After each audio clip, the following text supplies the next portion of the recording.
ಸುಷುಮ್ನ ಸ್ವರವನ್ನು ಸುಷುಮ್ನ ಸ್ವರದಲ್ಲಿರುವಾಗ ಏನು ಮಾಡಬೇಕು, ಅದನ್ನು ಆಕ್ಟಿವೇಟ್ ಮಾಡಿಕೊಡೋ ಪದ್ಧತಿ ಯಾವುದು, ಇದ್ರ ಬಗ್ಗೆ ತಿಳ್ಕೊಳ್ಳೋಣ ಸ್ನೇಹಿತರೆ.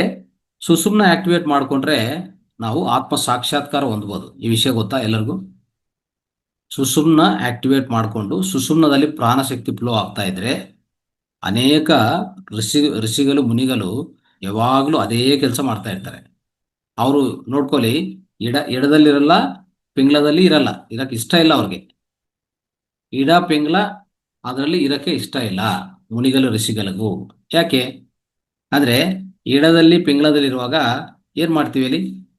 ಐದರ್ ಫಿಸಿಕಲ್ ಬಾಡಿ ಆರ್ ಮೈಂಡ್ ಎರಡು ವರ್ಕ್ ಆಗ್ತಾನೆ ಇರ್ತದೆ. ಎಡನಾಡಿಯಲ್ಲಿ ಪಿಂಗಲ ನಾಡಿಯಲ್ಲಿ ಯಾವಾಗಲೂ ನಮ್ಮ ಏನು ವರ್ಕ್ ಆಗ್ತದೆ? ಬಾಡಿಯನ್ನು ವರ್ಕ್ ಆಗ್ತದೆ, ಮೈಂಡನ್ನು ವರ್ಕ್ ಆಗ್ತಾನೆ ಇರ್ತದೆ. ಅವ್ರಿಗೇನು ಗೊತ್ತಾ, ಬಾಡಿ ಮೈಂಡ್ ಎರಡು ವರ್ಕ್ ಆಗಬಾರ್ದು. ಯಾರಿಗೆ? ಮುನಿಗಳು ಋಷಿಗಳಿಗೆ. ಅವಾಗ ಏನಾಗುತ್ತಂದ್ರೆ ನಮ್ಮ ಸುಷುಮ್ನ ಇಲ್ಲಿ ಯಾವಾಗ ವರ್ಕ್, ಸುಷುಮ್ನ ಅಂದ್ರೆ ಯಾವುದು? ಸೆಂಟರ್. ಅಂದ್ರೆ ಸ್ಪೈನಲ್ ಕಾರ್ಡ್ ಹೇಗಿದೆಯೋ ನಮಗೆ, ಸ್ಪೈನಲ್ ಕಾರ್ಡು ಫಿಸಿಕಲ್ ಬಾಡಿ ಅಂದರೆ ಭೌತಿಕ ಶರೀರ, ಅನ್ನಮಯ ಕೋಶ. ಬಟ್ ಪ್ರಾಣಮಯ ಕೋಶದಲ್ಲಿ, ಎಥ್ರಿಕ್ ಬಾಡಿಯಲ್ಲಿ ಇರುವಂಥ ಯಾವ ರೀತಿಯಲ್ಲಿ ಈ ಸ್ಪೈನಲ್ ಕಾರ್ಡ್ ಇದೆಯೋ, ಬೆನ್ನುಮೂಲೆ ಇದೆಯೋ, ಅದೇ ರೀತಿಯಲ್ಲಿ ಈ ಸುಷುಮ್ನ ಮೇಲೆಯಿಂದ ಕೆಳಗೆ ಪ್ರವಾಗ್ತಾ ಇರ್ತದೆ. ಎಲ್ಲಿಂದ ಶುರು ಆಗತ್ತೆ? ಮೂಲಾಧಾರದಿಂದ. ಎಲ್ಲಿಗೆ ಎಂಡಾಗತ್ತೆ? ಸಹಸ್ರಾರದಲ್ಲಿ. ಅರ್ಥ ಆಯ್ತಾ? ಸೊ ನೋಡ್ಕೊಳ್ಳಿ. ಸೊ ಇಷ್ಟು ಅದ್ಭುತವಾದ ಈ ನಾಡಿ, ಸುಷುಮ್ನ ನಾಡಿ ಆಕ್ಟಿವೇಟ್ ಮಾಡ್ಕೊಳ್ಳೋದು, ಅದನ್ನು ಪ್ರಚೋದನೆ ಮಾಡ್ಕೊಳ್ಳೋದು ಅತ್ಯಂತ ಮುಖ್ಯವಾದ.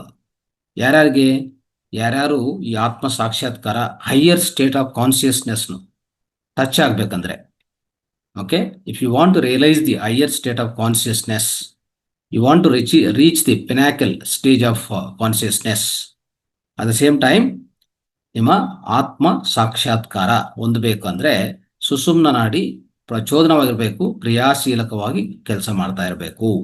ನೋಡ್ಕೊಳ್ಳಿ. ಸೊ ಇದು ಪ್ರಧಾನವಾಗಿ ಸ್ನೇಹಿತರೆ, ಈ ಸುಷುಮ್ನ ಈಗಾಗಲೇ ಹೇಳ್ತಾ ಇದೆ, no physical activity, no mind activity, ಎರಡೂ ಸ್ಟಾಪ್ ಆಗಿದ್ರೆ ಇದು ಕೆಲಸ ಮಾಡೋದು. ಅದು ಮೂಲಾಧಾರದಲ್ಲಿ ಸ್ಟಾರ್ಟ್ ಆಗಿ ಸಹಸ್ರಾರವಾಗಿ ಬರುತ್ತೆ. ನೋಡಿ, ಇಡನಾಡಿ ಇರುವಾಗ ಕೂಲ್ ಆಕ್ಟಿವಿಟೀಸ್ ಮಾಡಬೇಕು, ಕಾಮ್ ಆಕ್ಟಿವಿಟೀಸ್ ಮಾಡಬೇಕು. ಅದೇ ಪಿಂಗ್ಲ ನಾಡಿ ಇರುವಾಗ ಎಂಥ ಆಕ್ಟಿವಿಟೀಸ್ ಮಾಡ್ತೀವಿ ನಾವು? ಒಂಥರ ಡೈನಮಿಕ್ ಆಕ್ಟಿವಿಟೀಸು, ಆಕ್ಟಿವ್ ಆಗಿರಬೇಕು ಅಂತ ಕೆಲಸಗಳೇ ಮಾಡ್ಬೇಕು ನಾವು. ಹೆಚ್ಚಾಗಿ ಭೌತಿಕ ಕೆಲಸಗಳು ಹೆಚ್ಚಾಗಿ ಸೂರ್ಯನಾಡಿರುವಾಗ ಮಾಡ್ತೀವಿ ನಾವು. ಓಕೆ.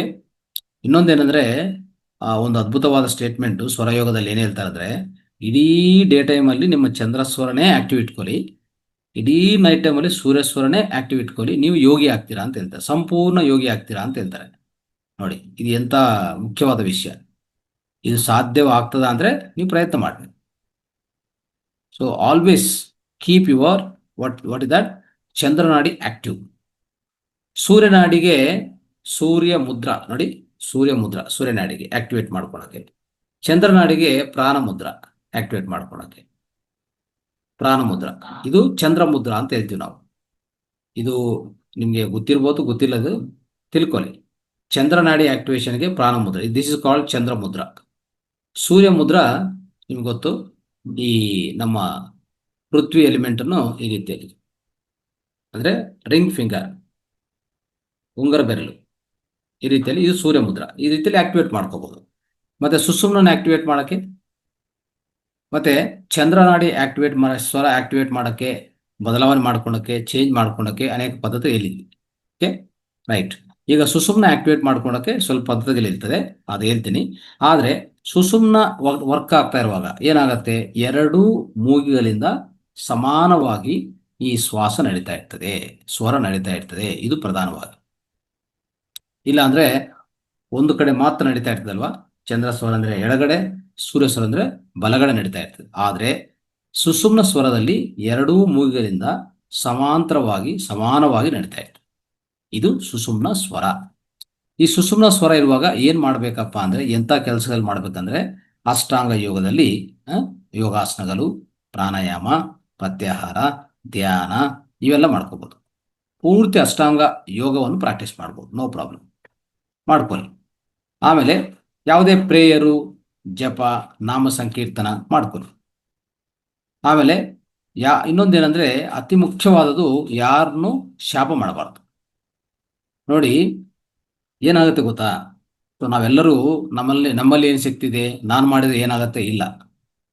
ಈ ಸುಷುಮ್ನ ಸ್ವರದಲ್ಲಿರುವಾಗ ಮುಖ್ಯವಾದ್ದೇನೆಂದ್ರೆ ಸಹಜವಾಗಿ ಪ್ರತಿಯೊಬ್ಬರಿಗೂ ಈ ಸುಷುಮ್ನ ನಾಡಿ ಆಕ್ಟಿವೇಶನ್ ಬರುತ್ತೆ ಮೂರು ಮೂರು ಬಾರಿ ದಿನಕ್ಕೆ.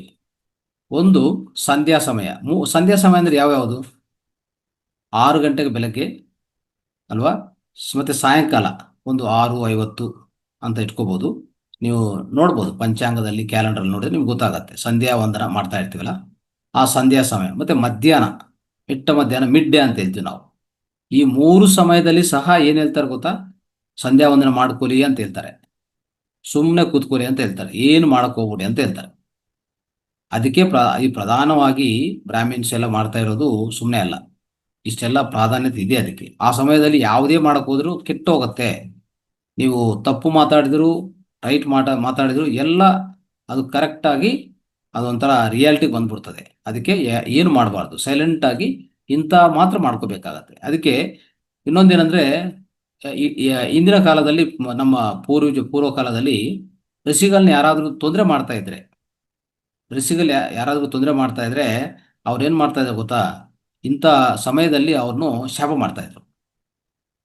ಅವ್ರಿಗೆ ಯಾರಾದ್ರು ತೊಂದರೆ ಕೊಡ್ತಾ ಇರ್ತಾರಲ್ಲ, ಸುಮ್ಮನೆ ಟಾರ್ಚರ್ ಮಾಡ್ತಾ ಇರ್ತಾರಲ್ಲ, ಕಿರ್ಕಲ್ ಕೊಡ್ತಾ ಇರ್ತಾರೆ, ಅವ್ರಿಗೆ ಖಂಡಿತ ಅವರು ಈ ಸಮಯದಲ್ಲೇ ಏನು ಮಾಡ್ತಾರೆ? ಶಾಪ ಮಾಡ್ತಾರೆ. ಅದೊಂಥರ ಆಟಂ ಬಾಂಬು ಥರ ಇದು. ಇದು ಹಾಕಿದರೆ ಹಂಗೆ ಒಂಥರ ಎಕ್ಸ್ಪ್ಲೋಡ್ ಆಗ್ಬಿಡ್ತದೆ, ಬರಸ್ಟ್ ಆಗ್ಬಿಡ್ತದೆ. ಅದನ್ನ ಅರ್ಥ ಮಾಡ್ಕೊಳ್ಳಿ. ಅದಕ್ಕೆ ಇದು ಅಂದರೆ ಇಲ್ಲಿ ಏನಂದ್ರೆ ಗೊತ್ತಾ? ಇದು ಉಪಯೋಗಿಸಿದ್ರೆ ಯಾರ ಹತ್ರ ಜಗಳ ಮಾಡೋದು ಬೇಕಾಗಿಲ್ಲ. ಅಂದರೆ ಅಂತ ಹೇಳ್ಬಿಟ್ಟು ನಾನು ಮಾಡಿ ಅಂತ ನಿಮ್ಗೆ ಹೇಳ್ತಾ ಇಲ್ಲ. ಸೊ ಏನಕ್ಕೆ ಹೇಳ್ತಾ ಇದೆ ಅಂದರೆ, ಈಗ ನೋಡಿ, ಯಾರ ಮೇಲೆ ನೀವು ಒಂಥರ ಪಗ ದ್ವೇಷ ಇದ್ರೆ ಹೋಗಿ ಜಗಳಾಡಬೇಕು, ಡೈರೆಕ್ಟ್ ಫೈಟ್ಗೆ ಹೋಗ್ಬೇಕು, ಇದೆಲ್ಲ ತೊಂದರೆ ಅಲ್ವಾ ಎಲ್ಲರಿಗೂ? ಅದು ಫಿಸಿಕಲ್ ಆಗಿ ಆಗೋಂಥವು. ಇಲ್ಲಿ ಕೂತ್ಕೊಂಡು ಈ ಸುಷುಮ್ನದಲ್ಲಿರುವಾಗ ಅವ್ರು ಏನೇ ಪ್ರಯೋಗ ಮಾಡಿದ್ರೆ ಹೋಗಿ ನೇರವಾಗಿ ಕೆಲಸ ಮಾಡುತ್ತೆ, ಇಂಥದ್ದು ಆಗ್ತದೆ ಅಂತ ಇದು ಸ್ವರಶಾಸ್ತ್ರದಲ್ಲಿ ಹೇಳ್ತಾರೆ. ಆದರೆ ನೀವು ಯಾವ ರೀತಿಯಲ್ಲಿ ಉಪಯೋಗಿಸ್ಕೊತೀರಾ ಅನ್ನೋಂಥದ್ದು ಅದು ನಿಮ್ಮ ಸಂಬಂಧ. ಅದು ಪದೇ ಪದೇ ಉಪಯೋಗಿಸಬಾರ್ದು, ಯಾಕಂದರೆ ಮತ್ತೆ ಕರ್ಮಗಳು ಕೊಂಡ್ಕೊಳ್ಬೇಕಾಗತ್ತೆ ನಾವು. ಸೊ ಆದಷ್ಟು ನಿಮಗೆ ಅಂದರೆ ಇದು ಪೂರ್ವ ಕಾಲದಲ್ಲಿ ಋಷಿಗಳು ಅವರು ತುಂಬ ತೊಂದರೆ ಕೊಡುವಂಥ ವ್ಯಕ್ತಿಗಳಿಗೆ ಈ ರೀತಿಯಲ್ಲೇ ಶಾಪ ಮಾಡ್ತಾಯಿದ್ರು. ಆಮೇಲೆ ಬ್ಲೆಸ್ಸಿಂಗ್ ನೋಡ್ಕೊಳ್ಳಿ. ಇಲ್ಲಿ ಏನಾಗ್ತಂದರೆ, ಈ ಬ್ಲೆಸ್ಸಿಂಗಲ್ಲಿ ಸ್ನೇಹಿತರೆ, ಯಾವುದೇ ಒಂದು ಒಳ್ಳೆ ಯೋಚನೆ ಮಾಡಿದರೆ ಒಬ್ಬರ ಬಗ್ಗೆ, ಆ ಸಮಯದಲ್ಲಿ ಒಂದು ಯಾರಿಗನ್ನ ಬ್ಲೆಸ್ಸಿಂಗ್ ಮಾಡೋದ್ರೆ ಆಶೀರ್ವಾದ ಮಾಡೋದು. ಆಶೀರ್ವಾದ ಮಾಡಿದ್ರೂ ಸಹ ತುಂಬ ಚೆನ್ನಾಗಿ ಕೆಲಸ ಮಾಡುತ್ತೆ. ಸೊ ನೇರವಾಗಿ ಏನಾಗುತ್ತೆ ಗೊತ್ತಾ? ಸೊ ಇದು ಒಂಥರ ಸೋಷಿಯಲ್ ಸರ್ವಿಸ್ ಥರ. ಸೋಷಿಯಲ್ ಸರ್ವಿಸ್ ಅಂದರೆ ಏನು? ಇನ್ನೊಬ್ರಿಗೆ ಸಹಾಯ ಮಾಡೋದು. ಈಗ ನಾವೇನು ಅಂದ್ಕೊಂಡಿದ್ವಿ? ಕರ್ಸಿಂಗ್ ಅಂತ ಅಂದ್ಕೊಂಡಿದ್ವಿ, ಅಂದರೆ ಶಾಪ. ಅದೇ ರೀತಿಯಲ್ಲಿ ಬ್ಲೆಸ್ಸಿಂಗ್ ನೀವು ಯಾರಿಗಾದ್ರೂ ಮಾಡಬೇಕಂದ್ರೆ ಆ ಸಮಯದಲ್ಲೇ ಮಾಡಬೇಕು.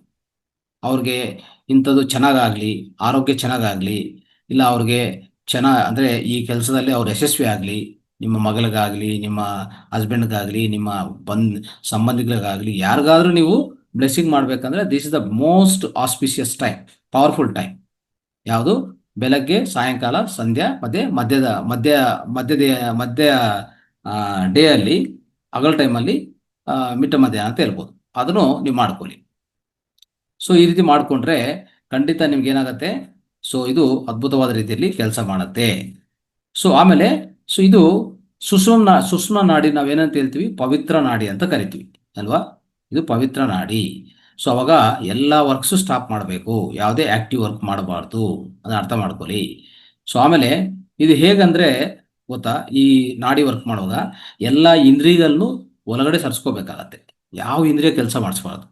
ಎಲ್ಲ ಪಂಚೇಂದ್ರಿಯಗಳು ಮತ್ತು ಕರ್ಮೇಂದ್ರಿಯಗಳು, ಇಂದ್ರಿಯಗಳನ್ನು ಎಲ್ಲ ಮುಡಿಸ್ಕೋಬೇಕು. ಯಾವುದೂ ಕೆಲಸ ಮಾಡೋಕ್ಕೆ ಬಿಡಬಾರ್ದು. ಇದೊಂದು ರೀತಿಯಲ್ಲಿ ಆಮೆ ವರ್ಕ್ ಮಾಡ್ತದೆ ನೋಡಿ, tortoise. How it works? It withdraw all the ಇಂದ್ರಿಯಾಸ್ to inside if it doesn't have any work. So ಆ ರೀತಿಯಲ್ಲಿ ಮಾಡಿದರೆ ಏನಾಗುತ್ತೆ ಸ್ನೇಹಿತರೆ? ನಾವು ಸಹ ಒಂದು ನಮ್ಮ ಜೀವಾತ್ಮ ಪರಮಾತ್ಮ ಜೊತೆಗೆ ಒಂದಾನಾಗತ್ತೆ. ಅಂದರೆ ಆ ರೀತಿಯಲ್ಲಿ ನಮಗೆ ಅನುಭವಗಳಾಗತ್ತೆ. Great spiritual experiences will happen only when the sushumna nadi is working. Straight away ಅರ್ಥ ಮಾಡ್ಕೊಳ್ಳಿ. ಸೊ ಇದು ಭಾಳ ಇಂಪಾರ್ಟೆಂಟ್ ಆಗುತ್ತೆ. ಅಂದರೆ ನೋಡಿ, ಆ ರೀತಿಯಲ್ಲಿ ನಮ್ಮ ಇಂಡಿವಿಜುವಾಲಿಟಿ ಅಂದರೆ ಏಕಾತ್ಮ, ನಮ್ಮ ಇಂಡಿವಿಜುವಲ್ ಕಾನ್ಷಿಯಸ್ನೆಸ್ ಸೊ ಪ್ರತ್ಯೇಕವಾಗಿ ಇಂಡಿವಿಜುವಲ್ ಕಾನ್ಸಿಯಸ್ನೆಸ್ಸು ಅದ ಈ ಸುಪ್ರೀಂ ಕಾನ್ಸಿಯಸ್ನೆಸ್ಗೂ ಒಂದನಾಗತ್ತೆ, ಅರ್ಥ ಮಾಡ್ಕೊಳ್ಳಿ. ಅದೇ ರೀತಿಯಲ್ಲಿ ಈ ಟಾಟಾಯ್ಸ್ ಹೇಗೆ ಜೀವನ ಕಾಲ ವ್ಯವಧಿ ಹೆಚ್ಚಾಗಿ ಬರುತ್ತೋ ನಮಗೂ ಸಹ ಅದೇ ರೀತಿಯಲ್ಲಿ ಬರುತ್ತೆ. ಅದಕ್ಕೆ ಮುನಿಗಳ ಋಷಿಗಳು 300 ಇಯರ್ಸ್ 400 ಇಯರ್ಸು ಅವರು ಜೀವನ ಮಾಡ್ತಾ ಇರ್ತಾರೆ. ಯಾಕಂದ್ರೆ ಇಂಥ ರೀತಿಯಲ್ಲಿ ಸುಷುಮ್ನ ನಾಡಿಯಲ್ಲಿ ಹೆಚ್ಚಾಗಿ ಅವರು ಇರ್ತಾರೆ, ಅರ್ಥ ಮಾಡ್ಕೊಂಡು. ಆಮೇಲೆ ಈಗಾಗಲೇ ಹೇಳಿದ ಪ್ರಕಾರ ಸಂಧ್ಯಾ ಸಮಯದಲ್ಲಿ ಕೆಲಸ ಮಾಡುತ್ತೆ ಇದು. ಸೊ ಆ ಸಮಯದಲ್ಲಿ ಪ್ರಾಣಾಯಾಮ, ಈ ಸಂಧ್ಯಾ ವಂದನವೆಲ್ಲ ಮಾಡ್ಕೊತಾ ಇರಿ. ಧ್ಯಾನ, ಪ್ರಧಾನವಾಗಿ ಧ್ಯಾನ ಮಾಡಿಕೊಂಡ್ರೆ ಅತ್ಯುತ್ತಮವಾದಂತ ಹೇಳ್ಬೋದು. ಸೊ ಇನ್ನೊಂದೇನಂದ್ರೆ ಈ ಸುಷುಮ್ನ ನಾಡಿ ಕೆಲಸ ಮಾಡುವಾಗ ಸ್ನೇಹಿತರೆ ಏನಾಗುತ್ತಂದ್ರೆ ಪ್ರಾಣಶಕ್ತಿ ನೋಡಿ, ಸುಷುಮ್ನ ನಾಡಿ ಕೆಲಸ ಮಾಡ್ತಾ ಅಂತ ಇಟ್ಕೊಳ್ಳಿ, ಕೆಳಗೆಯಿಂದ ಮೇಲೆ ಪ್ರಾಣಶಕ್ತಿ ಪ್ರವಾಹ ಆಗ್ತಾ ಇರುವಾಗ. ಸೊ ನಾವು ಧ್ಯಾನದಲ್ಲಿ ಕೂತೀವಿ ಅಂತ ಇಟ್ಕೊಳ್ಳಿ, ಅವಾಗ ಏನಾಗುತ್ತೆ, ಬ್ರಹ್ಮರಂಧ್ರದಿಂದ ಈ ವಿಶ್ವಮಯ ಪ್ರಾಣಶಕ್ತಿ ಒಳಗಡೆ ಎಂಟರ್ ಆಗತ್ತೆ ಅಲ್ವಾ, ಒಳಗಡೆ ಎಂಟರ್ ಆಗ್ತದೆ. ಒಳಗಡೆ ಎಂಟರ್ ಆಗುವಾಗ ಸೊ ಅದು ನೇರವಾಗಿ ಕುಂಡಲಿ ಶಕ್ತಿ ಇದೆಯಲ್ಲ, ಕುಂಡಲಿ ಶಕ್ತಿ ಈಗ ಉದಾಹರಣೆಗೆ ಇಲ್ಲಿರೋದು ಬ್ರಹ್ಮರಂಧ್ರ, ಕೆಳಗಡೆ ಸುಷುಮ್ನ ನಾಡಿ ಎಲ್ಲಿಂದ ಸ್ಟಾರ್ಟ್ ಆಗತ್ತೆ, ಅದು ಮೂಲಾಧಾರ, ಅದು ಬ್ರಹ್ಮ ಗ್ರಂಥಿ, ಅದು ಬ್ರಹ್ಮ ಗ್ರಂಥಿ ಬ್ರಹ್ಮರಂಧ್ರ, ಅರ್ಥ ಮಾಡ್ಕೊಳ್ಳಿ. ಬ್ರಹ್ಮ ಗ್ರಂಥಿಯಿಂದ ಸುಷುಮ್ನ ನಾಡಿ ಅಲ್ಲಿಂದ ಸ್ಟಾರ್ಟ್ ಆಗಿದ್ರೆ, ಶುರು ಆದ್ರೆ ಅಲ್ಲಿಂದ ಇರುವಂತ ಕುಂಡಲಿ ಶಕ್ತಿ ನೇರವಾಗಿ ಮೇಲೆ ಬರ್ತಾ ಇರ್ತದೆ. ಅದು ಹೋಗಿ ಈ ಬ್ರಹ್ಮಗ್ರಂಥಿನ ಯಾವಾಗ ಟಚ್ ಆಗತ್ತೋ ಅವಾಗ ನಿಮ್ಗೆ ನಿರ್ವಿಕಲ್ಪ ಸಮಾಧಿ ಬರೋದು, ಅರ್ಥ ಮಾಡ್ಕೊಳ್ಳಿ. ಏನ್ ಬರುತ್ತೆ, ನಿರ್ವಿಕಲ್ಪ ಸಮಾಧಿ. ನಿರ್ವಿಕಲ್ಪ ಸಮಾಧಿ ಹೇಗೆ ಬರೋದು ಅಂದ್ರೆ, ಕೆಳಗಡೆ ಬ್ರಹ್ಮ ಗ್ರಂಥಿ ಹತ್ರ ಇರುವಂತ ಈ ಸರ್ಪೆಂಟೈನ್ ಪವರ್, ಕುಂಡಲಿನಿ ಶಕ್ತಿ ಏನಿದೆಯೋ ಅದು ಮೇಲೆ ಅದೇ ಈ ಸುಷುಮ್ನ ನಾಡಿ ಆಕ್ಟಿವ್ ಮಾಡ್ಕೊಂಡ್ರೆ ನಾವು, ಅವಾಗ ಅದು ಕೆಳಗಡೆಯಿಂದ ಪ್ರವಾಹ ಆಗ್ತಾ ಆಗ್ತಾ ಆಗ್ತಾ ಈ ಬ್ರಹ್ಮ ರಂಧ್ರ ಏನಿದೆಯೋ ಅಲ್ಲಿಗೆ ಟಚ್ ಆಗಿದ್ರೆ, ಅಂದ್ರೆ ಪ್ರಧಾನವಾಗಿ ಈ ಈ ನಮ್ಮ ತೋಡೆ ಚಕ್ರ ಅಂತ ಹೇಳ್ತೀವಿ, ಅಂದ್ರೆ 3ನೇ ಕನ್ನದ ಸಂಬಂಧಿತ ಆಗ್ನೇಯ ಚಕ್ರ, ಇಲ್ಲಿ ಟಚ್ ಆಗಿ ಮತ್ತೆ ಈ ಇಲ್ಲಿರುವಂತ ಸಹಸ್ರಾರದಲ್ಲಿರುವಂತ ಬ್ರಹ್ಮರಂಧ್ರನ ಟಚ್ ಆಗತ್ತೋ ಅವಾಗ ನಮ್ಗೆ ಸಿಗುವಂತ ಅನುಭವವೇ ನಿರ್ವಿಕಲ್ಪ ಸಮಾಧಿ. ಯಾವುದೇ ಆಲೋಚನೆಗಳಿಲ್ಲ, ಎಲ್ಲ ಪ್ರಶ್ನೆಗಳು ಸಮಾಧಾನ, ಅದೇ ಸಮಾಧಾನ ಸ್ಥಿತಿ, ಸಮಾಧಿ ಸ್ಥಿತಿ, ನಿರ್ವಿಕಲ್ಪ ಸಮಾಧಿ ಸ್ಥಿತಿ. ಪ್ರತಿಯೊಂದು ಯೋಗಿ ಹೊಂದೋದೇ ಈ ಸ್ಥಿತಿ ಸ್ನೇಹಿತರೆ. ಪ್ರತಿಯೊಂದು ದೊಡ್ಡ ಮಾಸ್ಟರು ಹೊಂದುವಂತ ಸ್ಥಿತಿ ಏನಪ್ಪಾ ಅಂತಂದ್ರೆ ಇದೇ ನಿರ್ವಿಕಲ್ಪ ಸಮಾಧಿ. ಇದು ನಾವು ಹೊಂದ್ಬೋದು. ಇಷ್ಟೆಲ್ಲ ಲಾಭಗಳಿದೆ ನೋಡಿ ಸುಷುಮ್ನ ನಾಡಿ ನಾವು ಆಕ್ಟಿವೇಟ್ ಮಾಡ್ಕೊಂಡ್ರೆ ಅಲ್ವಾ. ಸೊ ಈ ರೀತಿಯಲ್ಲಿ ಇದನ್ನು ಆಕ್ಟಿವೇಟ್ ಮಾಡ್ಕೊಂಡಕ್ಕೆ ನಮ್ಗೆ ಇರುವಂತ ಅವಕಾಶಗಳೇನು ಅನ್ನೋದು ನೋಡಕ್ಕೆ ಪ್ರಯತ್ನ ಮಾಡೋಣ. ಮೊದಲನೇದು ಭಸ್ತ್ರಿಕಾ ಪ್ರಾಣಾಯಾಮ. ಓಕೆ, ಮೊದಲನೇದು ಯಾವುದು, ಈ ಸುಷುಮ್ನ ನಾಡಿ ಆಕ್ಟಿವೇಟ್ ಮಾಡ್ಕೋಬೇಕಂದ್ರೆ ನೋಡಿ ಏನಾಗತ್ತಂದ್ರೆ, ನಾವು ಎರಡೂ ಮೂಗಿಯಲ್ಲಿ ಸಮಾನವಾಗಿ ಸ್ವರ ನಡಿಬೇಕು ಅಂತ ನಿಮ್ಗೆ ಈಗಾಗಲೇ ಹೇಳಿದ್ವಿ ಅಲ್ವಾ, ಅದೊಂದು ಪ್ರಧಾನ ವಿಷಯ. ಸೊ ಅದೊಂದು ಇಂಪಾರ್ಟೆಂಟ್ ಆಗತ್ತೆ. ಇಲ್ಲಿ ಯಾವ ರೀತಿಯಲ್ಲಿ ಆಕ್ಟಿವೇಟ್ ಮಾಡ್ಕೋಬಹುದು ಅಂತಂದ್ರೆ, ನಾವು ಧ್ಯಾನದಲ್ಲಿ ಕೂತಿರುವಾಗ ನಿಧಾನವಾಗಿ ಶ್ವಾಸದ ಮೇಲೆ ಗಮನ ಇಟ್ಕೊಂಡು ಹಾಗೆ ಇಟ್ಕೊಂಡ್ರೆ ಅದು ನಿಧಾನವಾಗಿ ಹಂತವಾಗಿ ಎರಡು ಸ್ವರಗಳಲ್ಲಿ ಸಮಾನವಾಗಿ ಸ್ಲೋ ಆಗಿ ನಡೀತದೆ. ಅವಾಗ ಸುಷುಮ್ನ ನಾಡಿ ಆಕ್ಟಿವೇಶನ್ ಬರುತ್ತೆ ತಾನಂತದೇ. ಅದು ಪ್ರಧಾನವಾಗಿ ನಾವು ಅರ್ಥ ಮಾಡ್ಕೋಬೇಕು. ಎರಡನೇದು ಭಸ್ತ್ರಿಕಾ ಪ್ರಾಣಾಯಾಮ ಮಾಡಬೇಕು. ಭಸ್ತ್ರಿಕಾ ಪ್ರಾಣಾಯಾಮ ಮಾಡಿದ್ರೆ ಸುಷುಮ್ನ ನಾಡಿ ತನ್ನಂತದೇ ಆಕ್ಟಿವೇಶನ್ ಬರುತ್ತೆ. ಭಸ್ತ್ರಿಕಾ ಪ್ರಾಣಾಯಾಮ ಮೇಡಮ್ ಮಾಡಿಸಿರ್ತಾರೆ, ಈಗಾಗಲೇ ನಿಮ್ಗೆಲ್ಲರೂ ಗೊತ್ತಿರ್ತದೆ. ಸೊ ದಯವಿಟ್ಟು ಪ್ರತಿದಿನ ಅಂದ್ರೆ ರೆಗ್ಯುಲರ್ ಆಗಿ ಕ್ರಮವಾಗಿ ಪ್ರಾಕ್ಟೀಸ್ ಮಾಡಿ ಭಸ್ತ್ರಿಕಾ ಪ್ರಾಣಾಯಾಮ. ಓಕೆ, ಸೊ ಎರಡನೇದು ಏನಂದ್ರೆ ಪಶ್ಚಿಮೋತ್ತಾಸನ. ಪಶ್ಚಿಮೋತ್ತಾಸನ ಮಾಡಿ ತೋರಿಸ್ಬೋದಾ ಮೇಡಮ್ ಸ್ವಲ್ಪ?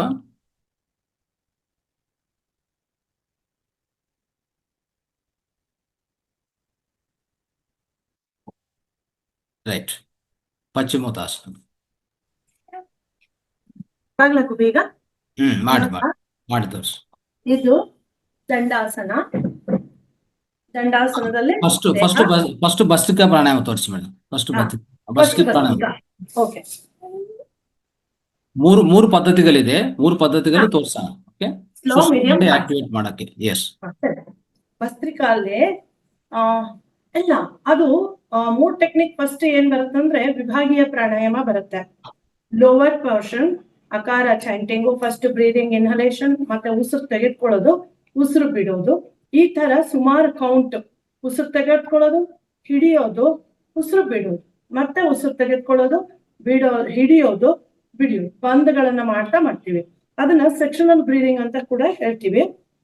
ವಿಭಾಗೀಯ ಪ್ರಾಣಾಯಾಮ. ಇದರಲ್ಲಿ ವಜ್ರಾಸನದಲ್ಲಿ ಕೂತಿರ್ತೀವಿ, ಪಾದದ ಮೇಲೆ ಹಿಂಬಡಿ ಮೇಲೆ ನಾವು ಕೂತ್ಕೋತೀವಿ, ಕತ್ತು ಬೆನ್ನು ನೇರ ಇಟ್ಕೊಳ್ತೀವಿ, ದೃಷ್ಟಿ ನೇರ, ಆಮೇಲೆ ಒಳಮುಖ ಮಾಡ್ಕೊಳ್ತೀವಿ. ಮೊದಲನೇ ಸರಿಗೆ ಉಸಿರನ್ನ ಹೊರಗಡೆ ಹಾಕ್ತಿವಿ, ಆಮೇಲೆ ಉಸಿರನ್ನ ತೆಗೆದುಕೊಳ್ತೀವಿ. ಪೂರಕ ಸಂಪೂರ್ಣ. ಇವಾಗ ಹೊಟ್ಟೆ ಭಾಗದಲ್ಲಿ ಮಾತ್ರ ನಾವು ಕಾನ್ಸಂಟ್ರೇಟ್ ಮಾಡ್ತೀವಿ. ಇಲ್ಲಿ 1 2 3 hold with numbers count. We inhale and bulge the abdomen. ಆಮೇಲೆ we hold there for 2 1 2. ಇವಾಗ ಎಕ್ಸೇಲ್ ಮಾಡ್ತೀವಿ, ರೇಚಕ. ಇದನ್ನ ನಿಧಾನಕ್ಕೆ ಕೆಳಗಿಂದ ತೆಗೆದುಕೊಂಡು ಬರ್ತಾ ಬಿಡ್ತೀವಿ. 1 2 3 4 5 6. ಇದನ್ನ ಇನ್ನೊಂದ್ಸರಿ ತೋರಿಸ್ತೀನಿ. ಪೂರಕ 1 2 3 4 5 6. hold 2. exhale 1 2 3 4 5 6. hold 2. ಈ ತರ ನೆಕ್ಸ್ಟ್ ಸ್ವಲ್ಪ ಟೈಮ್ ಕೊಡ್ತೀವಿ. ಸಂಪೂರ್ಣ ಏನಾಗ್ತಿದೆ ನಾಭಿ ಭಾಗದಲ್ಲಿ ನೋಡ್ತೀವಿ. ಕೆಳಗಿನ ಭಾಗದಲ್ಲಿ 3 ಚಕ್ರ, ಸ್ವಾದಿಷ್ಟ, ಮೂಲಾಧಾರ, ಸ್ವಾದಿಷ್ಠಾನ, ಮಣಿಪುರನ ಗಮನಿಸ್ತಾ ಮಾಡ್ತೀವಿ. ಅಂತರ್ಮುಖಿ ಮನಸ್ಸು ಸುಮ್ನೆ ಗಮನಿಸೋದು. ಇವಾಗ ನೆಕ್ಸ್ಟ್ ಇಲ್ಲಿ ಚಿನ್ಮುದ್ರಾ ಅಲ್ಲಿ ಮಾಡಿರ್ತೀವಿ. ನೆಕ್ಸ್ಟ್ ಚಿನ್ಮಯ ಮುದ್ರಾ 3. ಇದನ್ನ 2 ರೀತಿ ಮಾಡ್ಬೋದು. ಈ ತರ ಇಟ್ಕೊಂಡು ಮಾಡ್ಬೋದು, ನೆಕ್ಸ್ಟ್ ಈ ತರ ಇಟ್ಕೊಂಡು ಮಾಡ್ಬೋದು. 3ನೇ ಹಂತದಲ್ಲಿ ಇದನ್ನ ಕೈ ತೆಗೆದುಕೊಂಡು ಹೀಗ್ ಮಾಡಿ ಮಾಡ್ಬೋದು. 3 ಭಾಗ. ಆದ್ರೂ ಇನ್ನೂ ಒಂದು ರೀತಿ ಚಿನ್ಮುದ್ರಾ, ಚಿನ್ಮಯ ಮುದ್ರಾ. ಈ ಭಾಗದಲ್ಲಿ ಶ್ವಾಸವನ್ನ ತುಂಬುತ್ತಾ ಪೂರಕ, ಬಂಧ, ರೇಚಕ ಮಾಡ್ತೀವಿ. ಕೈಯನ್ನ ಚಿನ್ಮುದ್ರಲ್ಲಿ ಇಟ್ಕೊಳ್ತೀವಿ. ಮೊದಲಿಗೆ ಉಸಿರು ಹೊರಗಡೆ ಹಾಕಿ ಶ್ವಾಸವನ್ನ ಕೌಂಟ್, ಮತ್ತೆ 1 2 3 4 5 6 ಹೋಲ್ಡ್, ಮತ್ತೆ ಎಕ್ಸೇಲ್ ಮಾಡ್ತಾ ಈ ತರ 5 ಸಾರಿ ಮಾಡ್ತೀವಿ. ಮತ್ತೆ ಇದು ವಿಭಾಗ ಪ್ರಾಣಾಯಾಮನ? ವಿಭಾಗೀಯ ಪ್ರಾಣಾಯಾಮ 2 types. Sectional breathing we can do it 3 times with mudras. Inhaling, ಉಸಿರು ತೆಗೆದುಕೊಳ್ತಾ ಬಿಡೋದು. 3ನೇದನ್ನ ಇವಾಗ ನಾನು ಆದಿಮುದ್ರದಲ್ಲಿ ಮಾಡ್ತೀವಿ. ಆದಿಮುದ್ರದಲ್ಲಿ ಕೈ ಹೀಗೆ ಇಟ್ಕೊಂಡ್ಬಿಟ್ಟು ಉಂಗುರದ ಬೆರಳು, ಹೆಬ್ಬೆರಳನ್ನ ಉಂಗುರದ ಬೆರಳಿಗೆ ತೆಗೆದುಕೊಂಡು ಹೋಗಿ ಮಡಚಿ ಇದನ್ನ ಹೀಗೆ ಇಟ್ಕೊಂಡು ಮೇಲಿನ ಭಾಗಗಳಿಗೆ ಮಣಿಪುರ, ಇಲ್ಲಿ ಅನಾಹತ, ಸ್ವಾದಿಷ್ಠಾನ. ಈಗ ನೆಕ್ಸ್ಟ್ 2ನೇ ಭಾಗದಲ್ಲಿ ಮಾಡುವಾಗ ಮಣಿಪುರ, ಅನಾಹತ, ವಿಶುದ್ಧಿ ಮೇಲಿರುತ್ತೆ. ನೆಕ್ಸ್ಟ್ ನಾವು ಮೇಲಿನ ಭಾಗದಲ್ಲಿ ಮಾಡುವಾಗ ಅನಾಹತ, ವಿಶುದ್ಧಿ, ಆಜ್ಞ, ಸಹಸ್ರಾರದಲ್ಲಿ ಇರುತ್ತೆ. ಇವಾಗ ಆದಿಮುದ್ರೆಯಲ್ಲಿ ಮತ್ತೆ ಪೂರಕ, ರೇಚಕಗಳನ್ನ 6 ಸರಿ ಉಸಿರು ತೆಗೆದುಕೊಳ್ಳೋದು, ಬಂಧ ಮಾಡೋದು, ಎಷ್ಟು ಹೊತ್ತಾಗುತ್ತೆ ಅಷ್ಟು ಬಂಧ ಮಾಡೋದು, ಉಸಿರನ್ನ ಹೊರಗ್ ಬಿಡೋದು. ಈ ತರ 6 ಸರಿ ಮಾಡ್ತೀವಿ. ಅದೇ ತರ ಈ ತರ ಮತ್ತೆ ಈ ತರ ಆಯ್ತು. ನೆಕ್ಸ್ಟ್ ಮುದ್ರೆಯಲ್ಲಿ ಅಕಾರ, ಉಕಾರ, ಮತ್ತೆ ಆದಿಮುದ್ರೆಯಲ್ಲಿ ಮಕಾರವನ್ನ ಹೇಳ್ತೀವಿ. ಬ್ರಹ್ಮ ಮುದ್ರೆಯಲ್ಲಿ ಓಂಕಾರವನ್ನ ಹೇಳ್ತೀವಿ. ಇದಿಷ್ಟು ಸೆಕ್ಷನಲ್ ಬ್ರೀದಿಂಗ್. ಇದಾದ ನಂತರ ನಾವೇನ್ ಮಾಡ್ತೀವಿ, ಭಸ್ತ್ರಿಕಾ ಪ್ರಾಣಾಯಾಮ ಮಾಡ್ತೀವಿ. ಭಸ್ತ್ರಿಕಾ ಪ್ರಾಣಾಯಾಮ ಮಾಡೋ ವಿಧಾನ, ವಜ್ರಾಸನದಲ್ಲಿ ಕೂತ್ಕೊಳ್ತೀವಿ. ಹಿಂಬಡಿಗಳು ಒಟ್ಟಿಗಿರುತ್ತೆ, ವಜ್ರನಾಡಿ ಆಕ್ಟಿವ್ ಇರುತ್ತೆ. ಕಾಲ್ ಬೆರಳಿಂದ ನಾಭಿವರೆಗೂ ಸಂಪೂರ್ಣ ಉಸಿರನ್ನ ತೆಗೆದುಕೊಂಡು ಈ ಭಾಗಕ್ಕೆ ಗಾಳಿ ಹೋಗದಂಗೆ ನಾವು ಕೂತಿರ್ತೀವಿ. ಇವಾಗ ನಾವೇನ್ ಮಾಡ್ತೀವಿ, ಸಂಪೂರ್ಣ ನಮ್ಮ ಗಮನ ಎದೆ ಭಾಗದಲ್ಲಿ ಇರುತ್ತೆ. ಒಂದ್ಸರಿ ಉಸಿರು ತೆಗೆದುಕೊಳ್ತೀವಿ, ಬಿಡ್ತೀವಿ, ಉಸಿರು ತೆಗೆದುಕೊಳ್ತೀವಿ, ಬಿಡ್ತೀವಿ. 3ನೇ ಸರಿ ಉಸಿರು ತೆಗೆದುಕೊಳ್ತಾ with forceful inhalation, forceful exhalation ಕೂಡ ಇನ್ಹೇಲ್ ಮಾಡ್ತೀವಿ. ಫೋರ್ಸ್ಫುಲ್. ಈ ಭಾಗ ಸಂಪೂರ್ಣ ವಿಪ್ಲೋಯ್ಟ್ ಮೂಗಿಂದ ಹೊರಗಡೆ ಹಾಕೋದು. ಕಣ್ಣು ಬಿಡಲ್ಲ, ಟಾಕ್ಸಿನ್ ಬರೋದ್ರಿಂದ ನಾವು ಕಣ್ಣನ್ನ ಬಿಡಲ್ಲ. ಈ ತರ ನಾನು ಒಂದ್ಸರಿ ಮಾಡಿ ತೋರಿಸ್ತೀನಿ. I just give you count with count and I will show you. ಈಗ ಹೀಗೆ ಆದಿಮುದ್ರದಲ್ಲಿ 1 2 3 ಈ ಸೌಂಡ್ ಕೇಳ್ತಾ ಇರ್ಬೇಕು. ಈ ತರಾನು ಹೇಳ್ಬೋದು. in 1 in 2 ಅಂದ್ರೆ ಉಸಿರು ತೆಗೆದುಕೊಳ್ತೀವಿ, ಫೋರ್ಸ್ಫುಲ್, ಬಿಡ್ತೀವಿ. ಈ ತರ 20 20 23 ರೌಂಡ್ ಮಾಡಿ ಕುತ್ಕೊಳ್ತೀವಿ. ಕುತ್ಕೊಂಡು ಮತ್ತೆ ಸಂಪೂರ್ಣ ದೇಹವನ್ನ ನಾವು ಗಮನಿಸ್ತೀವಿ. ಗಮನಿಸಿ ಆದ್ಮೇಲೆ ನಾವು ಇವಾಗ ಭಸ್ತ್ರಿಕಾ ಆದ್ಮೇಲೆ ಕಪಾಲಭಾತಿ ಮತ್ತೆ ಉಜ್ಜೆ ಕೂಡ ಇದನ್ನ ಅಗ್ನಿಸಾರ ಕ್ರಿಯೆ ಮಾಡ್ತೀವಿ. ಅಗ್ನಿಸಾರ ಕ್ರಿಯೆ ಮಾಡೋದ್ರಿಂದಾನು ಸಂಪೂರ್ಣ ಈ ಭಾಗ ಚೈತನ್ಯ ಆಗುತ್ತೆ. ಈ ಭಾಗ ಮೇಯ್ನು 80% of the water we accumulate in the intestine. So ಅದು ತುಂಬಾನೇ ನೀರಿರುವಂತದ್ದು. ಈ ನಾವು ಇದನ್ನ ಊರ್ಜಾ, ಪ್ರಾಣ ಚೈತನ್ಯ ನಾವು ಹೆಚ್ಚು ಮಾಡುವಂಥದ್ದು. ಅವಾಗ ಏನ್ ಮಾಡ್ತೀವಿ, ಉಸಿರನ್ನ ಬಂಧಗಳನ್ನು ಮಾಡ್ತಾ ಅಗ್ನಿಸಾರ ಕ್ರಿಯೆಯನ್ನ ಮಾಡ್ತೀವಿ. ಆಮೇಲೆ ಕಪಾಲಭಾತಿ ಮಾಡ್ತೀವಿ. ಕಪಾಲಭಾತಿ ಆದ್ಮೇಲೆ ಸಂಪೂರ್ಣ ಕೆಳಗಿಂದ ಎನರ್ಜಿ ಫುಲ್ ಶೂಟಪ್ ಆಗಿ ಮೇಲ್ ಹೋಗಿರುವಂತದ್ದು. ನಾವು ಆಮೇಲೆ ಏನು ಮಾಡಲ್ಲ, ಪ್ಯಾಸಿವ್ ಇನ್ಹಲೇಷನ್, ಆಕ್ಟಿವ್ ಎಕ್ಸಲೇಷನ್. ನಾವು ಉಸಿರು ತನ್ನಿಂತಾನ ಆಗ್ತಾ ಇರುತ್ತೆ, ಉಸಿರು ಬಿಡೋ ಅಂತ ಕ್ರಿಯೆಯನ್ನು ಮಾತ್ರ ಮಾಡ್ತಿರ್ತೀವಿ. ಕಪಾಲಭಾತಿ ಇದಾದ್ಮೇಲೆ ನಾವು ಕೂತ್ಕೊಂಡು ಸಂಪೂರ್ಣ ಗಮನಿಸಿದವಾಗ ನೀವು ಹೇಳ್ದ ಹಾಗೆ ಈಡ ಪಿಂಗಡ ಎರಡನ್ನೂ ಸಮ ಆಗಿ ನಮ್ಗೆ ಇದು ಸುಷುಮ್ನ ನಾಡಿ ಆಕ್ಟಿವ್ ಆಗುವಂಥದ್ದು.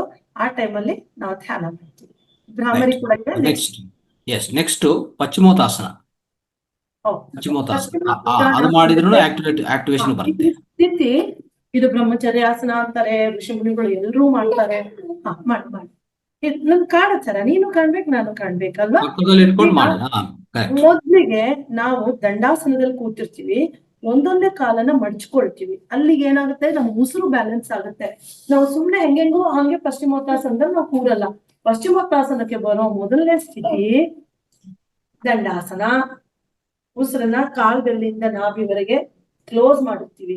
ಈಗ ಸ್ವಲ್ಪ ಉಸಿರು ತೆಗೆದುಕೊಂಡು ಹಾಗೆ ಮಾಡಕ್ಕಾಗಲ್ಲ, ಒಂದ್ ಕಾಲನ್ನ ಮಡ್ಚ್ಕೊಳ್ತೀವಿ, ಇನ್ನೊಂದ್ ಕಾಲನ್ನ ಮಡ್ಚ್ಕೊಳ್ತೀವಿ, ವಜ್ರಾಸನದ ಸ್ಥಿತಿ ಬರ್ತೀವಿ. ಹೊಸ ಪಶ್ಚಿಮ ಉತ್ತಾನಾಸನ, ಸಾರಿ ಪಶ್ಚಿಮ ಉತ್ತಾನಾಸನ, ಪಶ್ಚಿಮೋತ್ತಾನಾಸನ. ಎರಡು ಕಾಲು ದಂಡಾಸನಕ್ಕೆ ಬರ್ತೀವಿ. ದಂಡಾಸನಕ್ಕೆ ಬಂದ ನಂತರ ಇವಾಗ ಸ್ವಲ್ಪ ಹೊತ್ತು ಕೂರ್ತೀವಿ. ಇಲ್ಲಿಗೆ ಏನಾಗುತ್ತೆ, ಕಾಲ್ಗಳಿಂದ ನಾಭಿವರೆಗೆ ಉಸಿರು ಸಂಪೂರ್ಣ ಮೇಲ್ಮುಖ ಆಗುತ್ತೆ, ಕೈ ಚೆನ್ನಾಗಿ ಇರುತ್ತೆ. ಇಲ್ಲಿ ಲಾಕು, ಇದು ಭುಜ ಅಗಲ ಆಗಿರುತ್ತೆ, ಮೇಲಿನ ಭಾಗಗಳು ಎತ್ತರ ಆಗಿರುತ್ತೆ, ಚೈತನ್ಯ ಚೆನ್ನಾಗಿ ಬರುತ್ತೆ. ಚೆನ್ನಾಗಿ ಮಾಡ್ತಿದ್ಯಾ. ಈಗ ಉಸಿರನ್ನು ತೆಗೆದುಕೊಳ್ತಾ ನಮ್ಮ ಈ ಭಾಗನ ಎಕ್ಸ್ಪ್ಯಾನ್ಷನ್ ಮಾಡ್ತಾ ಇದು ಮುಂದೆ ಬರ್ತೀವಿ, ಎಕ್ಸೇಲ್ ಮಾಡ್ತೀವಿ. ಎಕ್ಸೇಲ್ ಮಾಡಿದವಾಗ ನಮ್ಮ ಬೆನ್ನು ಸಂಪೂರ್ಣ ನೇರ ಆಗುವಂಥದ್ದು, ಮತ್ತೆ ಸಂಪೂರ್ಣ ಬಾಡಿ ಫುಲ್ ಮುಂದೆ ಬರ್ಬೇಕು. ಹೊಟ್ಟೆ ತೊಡೆಗೆ ಬರ್ಬೇಕು, ಹಣೆ ಮೊಣಕಾಲಿಗೆ ಬರ್ಬೇಕು. ಇನ್ನು ಮುಂದೆ ಚಾಚಿದ್ರು ಕೂಡ ಒಳ್ಳೇದು. ಇದು ಕ್ರಮೇಣ ನಿಧಾನ ಅಭ್ಯಾಸ ಮಾಡ್ಬೇಕು. ಮೊದ್ಲಿಗೆ ಈ ಬೆನ್ನನ್ನ, ಕೆಳಬೆನ್ನನ್ನ ಚಾಚ್ತಾ, ಮಧ್ಯ ಬೆನ್ನು, ಮೇಲು ಬೆನ್ನು ಚಾಚ್ತಾ, ಬೆರಳನ್ನ ಒಳಗ್ ಮಾಡ್ತಾ ಮೊಣಕಾಲನ್ನ ಬಿಗಿಗೊಳಿಸ್ಕೊಂಡು ಹಾಗೆ ಇಟ್ಕೊಂಡು ಸಂಪೂರ್ಣ ಶ್ವಾಸದ ಮೇಲೆ ಗಮನ ಇಟ್ಕೊಂಡು, ಮೂರನೇ ಕಣ್ಣು ಅದ್ರ ಮೇಲೆ ಲಕ್ಷ್ಯ ಇದ್ರೂ ತುಂಬಾ ಒಳ್ಳೇದು, ಅಥವಾ ದೃಷ್ಟಿ ನೇರ ಇದ್ರೂ ಒಳ್ಳೇದು. ಸಂಪೂರ್ಣ ಬ್ರೀದಿಂಗ್ ಮೇಲೆ ಮನ್ಸಿರ್ಬೇಕು.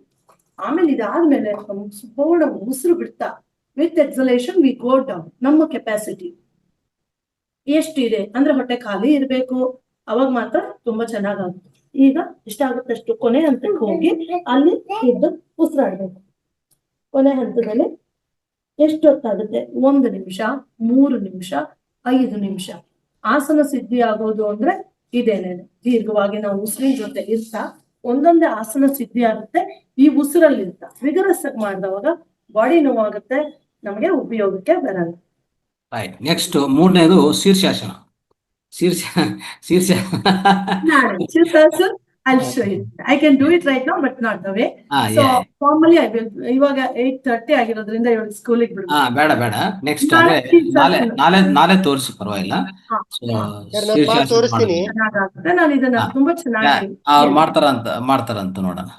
ಯಾರು? ಬಸವರಾಜ್ ಮಾಡ್ತಾರಂತ. Very good. Okay, thank you madam. Comfortable ಆಗಿಲ್ಲ. ಇಲ್ಲಾಂದ್ರೆ I do Sirsasana, Halasana. Basavaraj ಎಲ್ಲಿದ್ದೀರಿ? ಇಲ್ಲಿ ಬರ್ತೀನಿ ಬರ್ತೀನಿ.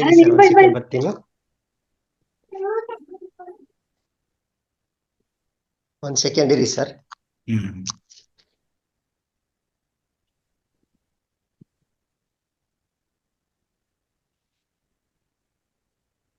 ಸ್ವಲ್ಪ ಇದಕ್ಕೆ ರೆಡಿ ಮಾಡ್ಕೋಬೇಕಾಗುತ್ತೆ. ಒಂದ್ ಸ್ವಲ್ಪ ಮೇಟ್ ಹಾಕೋತಾ ಇದ್ದೀನಿ.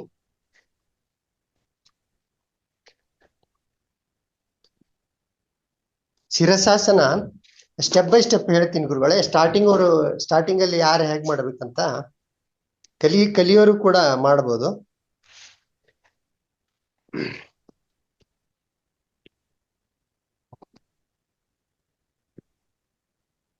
ಕಾಣಿಸ್ತಾ ಇದೆ ಗುರುಗಳೇ? ಸ್ಪೆಕ್ಸ್ ತೆಗಬೇಕಲ್ಲ. ರೈಟ್. ಸ್ವಲ್ಪ ನನ್ನ ಫ್ರಂಟ್ ಕ್ಯಾಮ್ರಾ ಒಂದ್ ಸ್ವಲ್ಪ ಡಲ್ ಆಗಿದೆ. ಹೌದು, ಸ್ವಲ್ಪ ಡಲ್ ಇದೆ. ಅದು ಸ್ವಲ್ಪ ಹಿಂದ್ಗಡೆ ಇಟ್ಕೊಂಡು ತೋರಿಸಿ, ಗೊತ್ತಾಗತ್ತೆ. ಎಸ್. ಕಾಣಿಸ್ತಾ ಇದೆ, ಕಾಣಿಸ್ತಾ. ಈಗ ಓಕೆ ಗುರುಗಳೇ? ಹಾ, ಓಕೆ, ಕಾಣಿಸ್ತಾ ಇದೆ.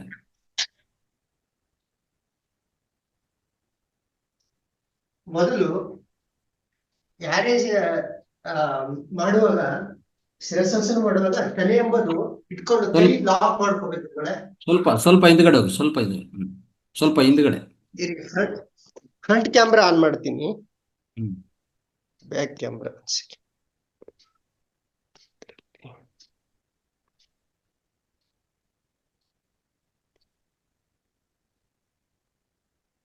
ಈಗ ಓಕೆ ಗುರುಗಳೇ? ಹಾ, ಯಾ. ಈಗ ಓಕೆ. ರೈಟ್. ಯಾರೇ ಶಿರಸಾಸನ ಮಾಡ್ಬೇಕಾದ್ರೆ ಮೊದಲು ಫಿಂಗರ್ ಲಾಕ್ ಮಾಡ್ಕೊಂಡು, ಇದರಿಂದನೇ ಮೇನ್ ಕಂಟ್ರೋಲ್ ಆಗುತ್ತೆ ನೋಡೆ. ಈ ಕೈಯನ್ನು ನಾವು ಲಾಕ್ ಮಾಡ್ಕೋತೀವಲ್ಲ, ಇದು ಮಾಡ್ಕೊಂಡು ಇಲ್ಲಿ ಇಟ್ಕೊಳ್ತೀವಲ್ಲ, ಇದರಿಂದನೇ ಮೇನ್ ನಮ್ಗೆ ಈ ಪಾರ್ಟ್ಸ್ ಇದೆಯಲ್ಲ, ಇದರಿಂದನೇ ಬ್ಯಾಲೆನ್ಸ್ ಆಗೋದು. ಈ ತಲೆ ಮಧ್ಯದಲ್ಲಿ ಇಟ್ಕೊಂಡು ಫಸ್ಟ್ ಈ ಪೊಸಿಷನ್ ಬರಬೇಕು.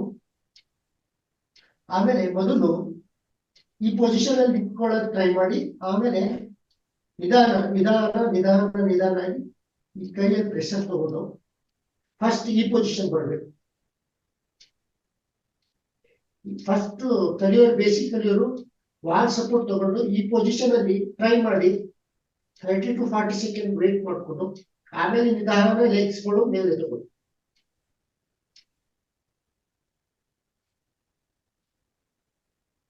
ಇದೊಂದು. ಆಮೇಲೆ ಇದು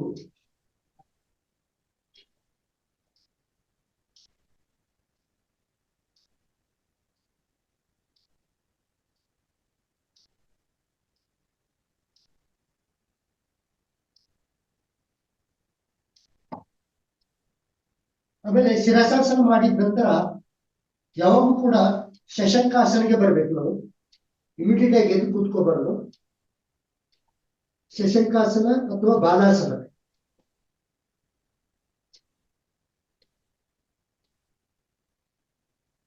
ಇದಕ್ಕೆ 13 ಸೆಕೆಂಡ್ಸ್ ಟೈಮ್ ಕೊಡ್ಬೇಕು. ಇಲ್ಲ ಅಂದ್ರೆ ನಮ್ಮ BP ಯಲ್ಲಿ ರಕ್ತ ಸಂಚಲನೆಯಲ್ಲಿ ತೊಂದರೆಗಳು ಉಂಟಾಗುತ್ತೆ. ಇದಾದ ನಂತರ ನಿಧಾನ ಈ ಪೊಸಿಷನ್ ಬರಬೇಕು. ಅದೇನೋ ಕಾಣಿಸ್ತಾನೆ ಇಲ್ಲ, ಅದು ಕಾಣಿಸ್ತಾ ಇಲ್ಲ. ಈಗ ಗುರುಗಳೇ? ಹಾ, ಸ್ವಲ್ಪ ಸ್ವಲ್ಪ ಹಿಂದ್ಗಡೆ ಹೋಗಕ್ ಆಗಲ್ಲ, ಗೋಡೆ ಇದೆ. ಹಾ, ರೈಟ್. ಓಕೆ. ಈ ಪೊಸಿಷನ್ ಬಂದು ರಿಲ್ಯಾಕ್ಸ್ ಮಾಡ್ಬೇಕು. ಯಾಕಂದ್ರೆ ಫುಲ್ ರಕ್ತ ಸಂಚಲನ ಕಾಲ್ ಹೆಬ್ಬೆರಳಿಂದ ತಲೆಗಾಗುತ್ತೆ, ಶಿರಸಾಸನಗಾಗುತ್ತೆ. ಅದಕ್ಕೋಸ್ಕರ ರಿಲ್ಯಾಕ್ಸ್ ಮಾಡ್ಕೊಂಡು ಆಮೇಲೆ ಈ ಪೊಸಿಷನ್ ಬರೋದು.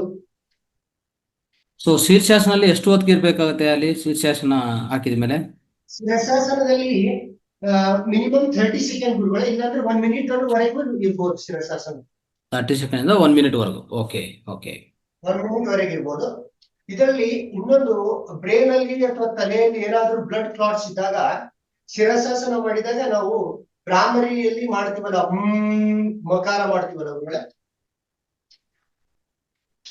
ಆ ಸೌಂಡ್ ಮಾಡ್ಬೋದು. ಹೇಗಂದ್ರೆ ನಾವು ಶಿರಸಾಸನದಿಂದ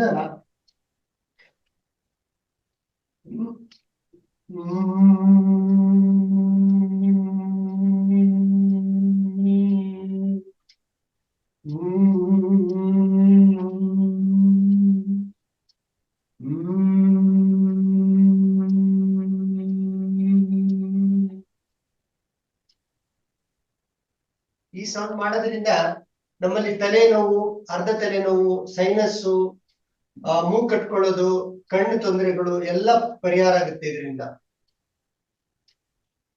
ಓಕೆ.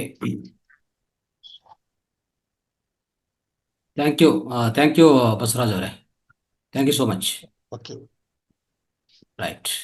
ಈ ಒಂದ್ ಸ್ವಲ್ಪ ಟೈಮ್ ಸಿಗುತ್ತೆ ಗುರುಗಳೇ ನನಗೆ. ನಾನು ಎಲ್ಲ ಆಸನಗಳೆಲ್ಲ ಮಾಡಿ ತೋರಿಸ್ತೀನಿ ಬೆಳಿಗ್ಗೆನೂ ಕೂಡ. ಎಸ್, ಖಂಡಿತ. ನೀವು ಯಾವಾಗ ಜೂನ್ ಮಂತ್ ವರೆಗಿತ್ತು. ಈಗ ಜುಲೈ, ಈಗಿಂದ ಒಂದ್ ಸ್ವಲ್ಪ ಫ್ರೀ ಆಗಿರ್ತೀನಿ. Right. Okay, thank you. Okay ಗುರುಗಳೇ, ನಮಸ್ಕಾರ. ಸೊ ಸ್ನೇಹಿತರೆ, ಇಷ್ಟವರೆಗೂ ಅರ್ಥ ಮಾಡ್ಕೊಂಡಿದ್ವಲ್ಲ ಯಾವ ರೀತಿಯಲ್ಲಿ ಸುಷುಮ್ನ ನಾಡಿಯನ್ನು ಪ್ರಚೋದನೆ ಮಾಡ್ಕೊಳ್ಳೋದು. ಕೊನೆಯದಾಗಿ ಆಕೆನಿ ಮುದ್ರ. ಓಕೆ, ಅವಾಗವಾಗ ಈ ಪ್ರಾಣಾಯಾಮ ಸಮಯದಲ್ಲಿ ಸುಮ್ಮನೆ ಕೂತಿರುವಾಗ ನೀವು ಮಾಡ್ತಾ ಇರುವಂಥ ಉದಾಹರಣೆಗೆ ನೀವು ಪ್ರಾಣಾಯಾಮ ಅಲ್ಲಿ ಯಾವುದೇ ಒಂದು ನಾಮ ಸಂಕೀರ್ತನ ಆಗಲಿ ಸುಮ್ಮನೆ ಸಂಧ್ಯಾ ವಂದನ ಮಾಡ್ಕೊತಾ ಇರುವಾಗ ಇದು ಪ್ರಾಣಾಯಾಮ, ಇದು ಎರಡನ್ನು ಪ್ರಚೋದನೆ ಮಾಡುವಂಥದ್ದು. ಇದು ಈ ರೀತಿಯಲ್ಲಿ ಮಾಡ್ಕೋಬಹುದು. ಇದು ಆಕಿನಿ ಮುದ್ರಾ. ಸೊ ಇಷ್ಟವರೆಗೂ ನಾವು ಕೇಳಿಸ್ಕೊಂಡಿದ್ವಲ್ಲ, ಏನಿದು ಸುಷುಮ್ನ ನಾಡಿಯನ್ನು ಯಾವ ರೀತಿಯಲ್ಲಿ ಪ್ರಚೋದನೆ ಮಾಡ್ಕೊಳ್ಳೋದು, ಆಕ್ಟಿವೇಟ್ ಮಾಡ್ಕೊಳ್ಳೋದು ಅಲ್ವಾ.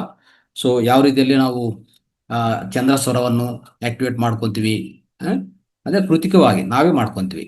ಮತ್ತೆ ಸೂರ್ಯ ಸ್ವರವನ್ನು ಆಕ್ಟಿವೇಟ್ ಮಾಡ್ಕೊತೀವಿ.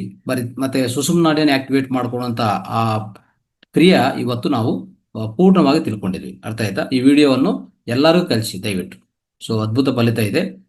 ಇದರಿಂದ ಏನು ಪ್ರಯೋಜನ ಅಂತ ನಾನು ಈಗಾಗಲೇ ಹೇಳಿದೆ. ಏನಂತಂದ್ರೆ, ಯಾವಾಗ ಎರಡೂ ಸ್ವರ ಕೆಲಸ ಮಾಡ್ತಾ ಇರ್ತದೋ ಈ ಪ್ರಾಣಶಕ್ತಿ ಅನ್ನೋದು ನೇರವಾಗಿ ಮೇಲೆಯಿಂದ ಬ್ರಹ್ಮರಂಧ್ರದಿಂದ ನಾವು ತಗೊಂಡಿರ್ತೀವಿ. ಈ ಎರಡು ಸ್ವರಗಳು ಕೆಲಸ ಮಾಡ್ತಾ ಇರ್ತದೆ. ಆ ಪ್ರಾಣಶಕ್ತಿ ಒಳಗಡೆ ಪ್ರವೇಶ ಆಗಿ ನೇರವಾಗಿ ಸುಷುಮ್ನ ನಾಡಿಯಿಂದ ಹೋಗಿ ಕುಂಡಲಿಗೆ ಟಚ್ ಆಗತ್ತೆ. ಆ ಕುಂಡಲಿನಿ ಅಲ್ಲಿ ಪ್ರಚೋದನ ಆಗತ್ತೆ. ಅವಾಗ ಆ ಕುಂಡಲಿನಿ ಶಕ್ತಿ ಕೆಳಗಡೆಯಿಂದ ಮೇಲೆ ಪ್ರವಾಹ ಆಗತ್ತೆ. ಎಲ್ಲಿವರೆಗೂ? ಬ್ರಹ್ಮ ಗ್ರಂಥಿಯಿಂದ ಬ್ರಹ್ಮ ರಂಧ್ರವರೆಗೂ ಪ್ರವಾಹ ಆಗತ್ತೆ. ಅದು ನಿರ್ವಿಕಲ್ಪ ಸಮಾಧಿ ಅಂತ ಹೇಳ್ತೀವಿ ನಾವು. ಇಷ್ಟೆಲ್ಲ ಕೆಲಸ ಆಗತ್ತೆ ಇದರಲ್ಲಿ. ಸೊ ದಯವಿಟ್ಟು ಅರ್ಥ ಮಾಡಿಕೊಂಡು ಎಲ್ಲರೂ ಪಾಲನೆ ಮಾಡಿ ಅಂತ ಹೇಳ್ತಾ, ಸೊ ಇಂದಿನ ಅದ್ಭುತವಾದ ಈ ಟೆಕ್ನಿಕ್ ಅನ್ನು ನಾವು, ಈ ಕ್ರಿಯೆಯನ್ನು, ಈ ತಂತ್ರವನ್ನು ತಿಳ್ಕೊಂಡಿದ್ವಿ. Okay, thank you.